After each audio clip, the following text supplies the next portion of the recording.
Hello అండి. Welcome back to my channel. ఈరోజు మనం ఈ వీడియోలో తెలుసుకోబోయేది ఏంటంటే, మహాలయ పక్షం 2024లో ఎప్పుడు మొదలు, మరణించిన మన పెద్దలకు పిండ ప్రదానం ఎప్పుడు చేయాలి అనే విషయం అనేది తెలుసుకుందామండి. మహాలయ పక్షము 2024లో సెప్టెంబర్ 18వ తేదీ నుండి అక్టోబర్ 2వ తేదీ వరకు 15 రోజులు ఉన్నాయండి. మహాలయ పక్షం అంటేనే 15 రోజులు కదా, మరి పితృపక్షాలను కూడా అంటారు వీటిని.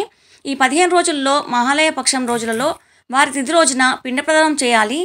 అంటే ఏ రోజునైతే వారు చనిపోతారో ఆ రోజున పిండ ప్రదానం అనేది చేయాలి. లేకపోతే బ్రాహ్మణుడికి భోజనం పెట్టడం కానీ, లేకపోతే బ్రాహ్మణ సంతర్పణ చేయడం కానీ, లేకపోతే బ్రాహ్మణులకి స్వయంపాక దానం కానీ చేయాలి. మహాలయ అమావాస్య రోజున మన వంశీకులకు అందరికీ పిండ ప్రదానం చేస్తే మన పూర్వీకులు సంతసించి మన తరం అంతా బాగుండాలని మనల్ని ఆశీర్వదిస్తారు. పితృకార్యం వలన కీర్తి, ఆయుష్, మోక్షం లభిస్తుందని శాస్త్రవచనం అండి. భాద్రపద పౌర్ణమి నుండి మొదలుకొని అమావాస్య వరకు, అంటే భాద్రపద అమావాస్య వరకు ఉన్న 15 రోజులని మహాలయ పక్ష రోజులని అంటారు. ఈ 15 రోజులు మనకి పితృదేవతలకు సంబంధించినవి కాబట్టి ఈ రోజులలో మనము వారు చనిపోయిన రోజున కానీ, లేకపోతే ఈ 15 రోజులలో ఎప్పుడైనా కానీ, 15 రోజులు మొత్తం కానీ మీకు వీలుంటే దాన ధర్మాలు చేసినా కానీ, వారి పేరు మీద పిండ ప్రదానం చేసినా కానీ, కాశీలో కానీ గయలో కానీ పిండ ప్రదానం చేస్తే చాలా మంచిదని, మన వంశం మొత్తం తరిస్తుందని, అటేడు తరాలు ఇటేడు తరాలు తరించి మన వంశాభివృద్ధి బాగా జరుగుతుందని అంటారండి. కాబట్టి ఈ మహాలయపక్షం రోజులు చాలా మందికి తెలియవు, కొంతమందికి తెలిస్తే మంచిదే. కొంతమంది తెలంగాణలో మోయనమని బియ్యం అవి ఇస్తుంటారు బ్రాహ్మణులకి, అలా చేయడం కూడా మంచిదే.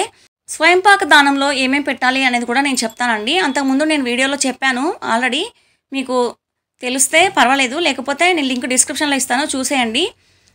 బ్రాహ్మణులకి వండుకోవడానికి సంబంధించిన వస్తువులన్నీ ఇవ్వాలి. స్వయంపాక దానం అంటే వాళ్ళ పేరు మీద వాళ్ళకి ఇస్తే గనక మన పితరులు సంతోషించి మన వంశాభివృద్ధికి వాళ్ళు తోడ్పడతారు.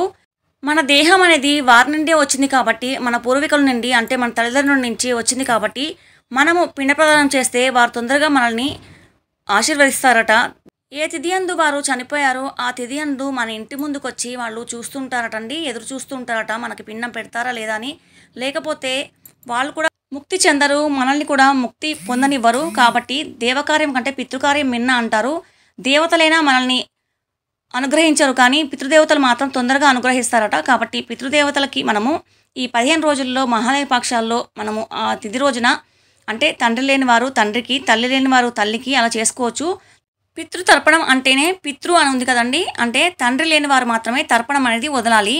తండ్రి ఉన్నవారు తర్పణాలు అనేవి వదలరు. మామూలుగా బ్రాహ్మణుడికైతే భోజనం పెడతారు. అంటే తల్లి చనిపోయి ఉంటే ఒకవేళ తల్లి పేరు మీద బ్రాహ్మణులకి భోజనం అనేది పెట్టవచ్చు. అంతేగాని తర్పణం అనేది, అంటే నువ్వులు తిలదానం అనే లేకపోతే నువ్వులు తర్పణం అనేది వదులుతారు కదా, అలా తండ్రి ఉన్నవారు వదలరు నాకు తెలిసి. కాబట్టి మీరు తెలుసుకోండి కావాలంటే.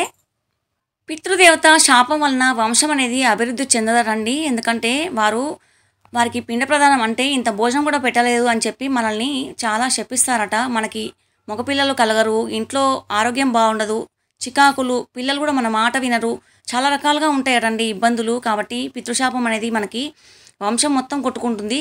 కాబట్టి మనము పితృ కార్యం చేస్తే మంచిది.